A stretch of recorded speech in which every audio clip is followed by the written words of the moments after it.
Hey everybody, Teacher Tuesday. We're going to be doing the Octi from Lowland Kids. So go ahead and subscribe to the channel, hit that notification bell, and then follow us on social media. Take a minute to pause on this section just to check us out on social media. And let's get started. This is what it's going to look like when you are done. It's super cute. It does take a long time. This was my first time doing this, so please, no judgments. I just wanted to get it done and out to you as soon as possible. I used buttons for the eyes. You will need some polyfill, and I just used two different fabrics for this. It doesn't take that much fabric at all, but it's super cute, and you can do this with it. My daughter loves it, so let's get started.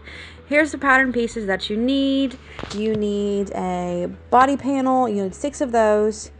You'll need the Octi eye panel, 2 of those. They definitely need to be opposites. Then you'll need the inner tentacles. You need 8 of those, which that's what I did the contrast fabric on the underneath. Then you'll need the top eye panel. You cut 2 of those, and then this little eyelid piece. It doesn't have anything written on it, but I did the regular size.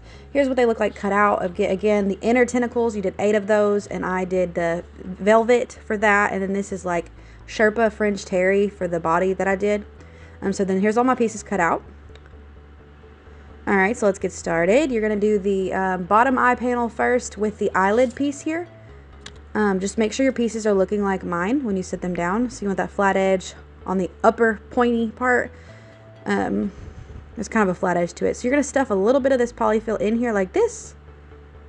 And then you're going to fold it over. And this is a little difficult, but you're wanting to sew around 1/8 of an inch where you see my finger here, just to close that polyfill up in there. And you're going to attach the eyelid part to that bottom eye panel piece here. So this is what it looks like me sewing. I did choose to use my sewing machine for this because it's a little difficult. I will be going back and forth with my sewing machine and serger just so I can let you guys honestly know what I feel is best as far as easiest and everything. So I start on one side here, and I kind of push the polyfill to one side, and then when I get around to the edge, you can see me kind of pushing the polyfill back into the other side. That's just what I found worked best. Slow and steady is absolutely your friend with this pattern, because it's very easy to miss pieces. And so just go slow and steady, and just make sure you don't sew over your finger, because that's just, you know, unnecessary stress that we just don't need to add to this pattern. And it's a cute little stuffed animal when you're done, so why add stress? If you miss a piece, just go back over it. So this is what it looks like when they're done. And then you're going to grab the top eye panel piece here. And this part is the most, other than adding the stuffing, this is the most difficult part that I found. And that is because you are trying to fit this curve of the top eye panel piece onto the curve of the bottom eye panel piece here. So it's going to feel really uncomfortable. It's going to feel like you're not doing it right. Just make it go. And the best thing you can do is clip, clip, clip. I only used one clip, and I kind of regret that. But definitely clip the curved part here. But it's kind of like similar to an arm saw, how it's like the opposite of what you think it would be. And so just make sure you ease that into the curve. This one absolutely goes slow and steady. If you miss something, go back. As you see, I did start on my serger. I did not like that idea, so I scrapped that and went to the sewing machine. I found I had more control on my sewing machine. Again, that's just personal preference. I just wanted to give you guys an honest opinion on what I found was the easiest way to do it.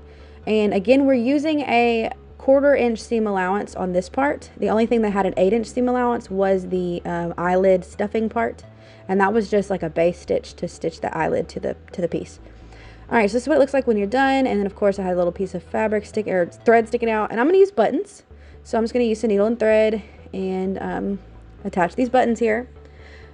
If you're using too big of buttons, this might be a harder step to do right now, because you're going to want to, you know, be able to sew underneath your sewing foot or your presser foot. So the buttons may be too large. Mine were fine. I did the regular size, and I used these like 1-inch buttons, and so I still had enough room on either side of the button to sew when it comes time to put this thing together.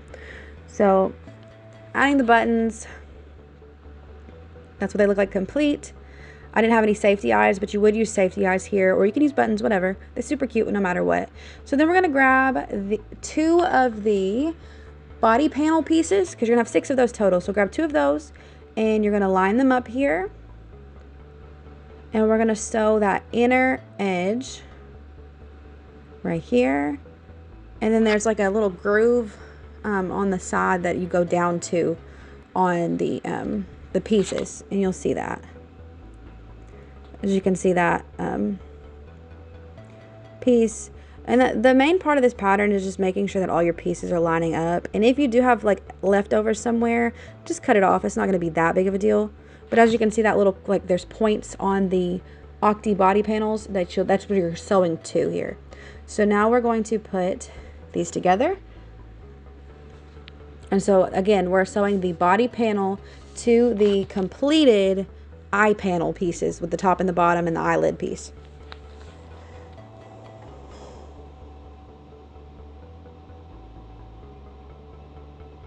And again, this is the part where I said the button may get in the way. As you can see, the button was perfectly the distance, and that's where we stop, as you can see where I did that there. I tried to speed this up so it wouldn't be a super long video. I know some people hate that. And I know some people love the long videos, so I'm trying to get a good mix of both.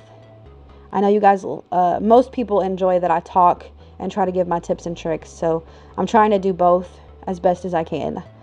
But that's what the piece looks like when you're done. And so both pieces get done, and then you put them right sides together and sew the middle. So you're going to want those two panels that you just added to those two pieces are going to now be in the middle. I've seen a few people actually do this wrong, and they put, or well, it's not necessarily wrong, you can do it however you want it, but they put the eye panels right together, and that's not how the pattern is intended, but you can actually do it however you want to do it. So that's what it looks like. That's what I mean by the two body panels being in the middle. So now we're going to grab these inner tentacles, and I'm using this stretched velvet.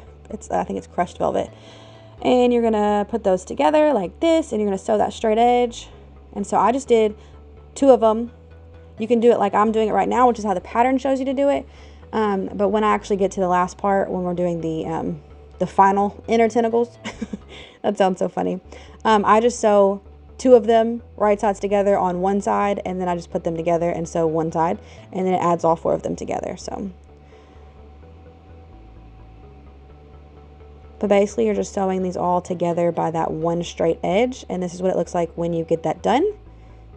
So you sewed all 4 of them together, and then now the part that is not as tedious, it just takes a while because you have to sew all these tentacles. All right, so you're going to match those pieces that you sewed to on the Octi body panels, and you're going to go all the way down the tentacle, around and back up all 4 tentacles until you're complete. This part, like I said, because both of my fabrics were stretchy, it was a little difficult because I was left with a lot of leftovers on one of the fabrics underneath the tentacles. So make sure you're paying attention. If you want to clip, go ahead and clip, but I still found that they moved. And so just pay attention and make sure that you're actually catching the fabric as you're going. I didn't find this step, like I said, difficult. It more so was just tedious. Just make sure you're catching all the pieces and trying to maintain that 1/4 inch seam allowance, because it really does make a difference. I ran out of bobbin thread there. But as you can see, I have a lot of slack left over because one piece shifted here. So I'm just making sure that I'm sewing on the correct pieces. This is what it looks like done. And now we're going to move on to the other side, the other half of this thing. So again, I'm going to be sewing the body panels right sides together on one side.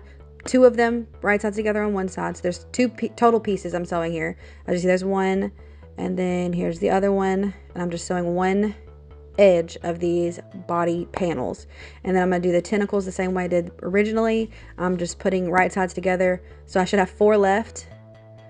And then you're going to do this, by the way, with those 2 body panel pieces. You're going to put those together and sew one edge again. So it basically just put all 4 pieces together, and then this is what that looks like opened up. That's the other half of the top part, and then we're going to do the inner tentacles. And again, I'm just sewing the straight edge of these 2 pieces here, and then I'm going to put them together just like I did the body panel pieces, and sew them, and it'll add all 4 together. So just sew one of those straight edges when you put them right sides together like this.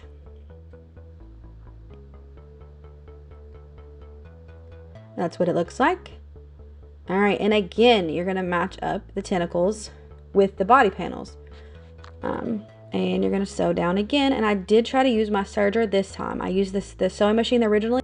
I actually find it easier to go around curves on my serger, which is probably not the case for most people, so I may be weird in that, but I just found it a little bit easier to use my serger on this step. Just again, make sure you're catching all the pieces here. I'm going to speed past this because it's the exact same thing we did originally. So this is what it looks like when you're done. Then you're going to add the two pieces together, right sides together. It's going to feel a little uncomfortable, again, just because you're not going to be sewing down the edge. You're going to be sewing just the top part. So that would be the body panels together, really. So you match up that little point on both sides there. I did find it a little bit hard to get the top pieces to like perfectly match up. But it is what it is. And just, you know, clip where you can. I started it right here. And I am going to tuck my seam, tuck my tails on my seam right here where I start. And so then I'm just going to go all the way around, and then we'll just flip it out and start stuffing this thing, which is the longest step of this entire thing.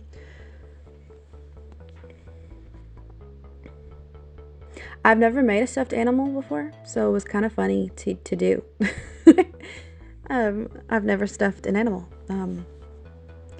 So I have a new respect for people who make stuffed animals without a machine that stuffs them, like Build-A-Bear. That would be pretty cool though, if we had like a Build-A-Bear machine that you could like buy, because I would make a lot of these.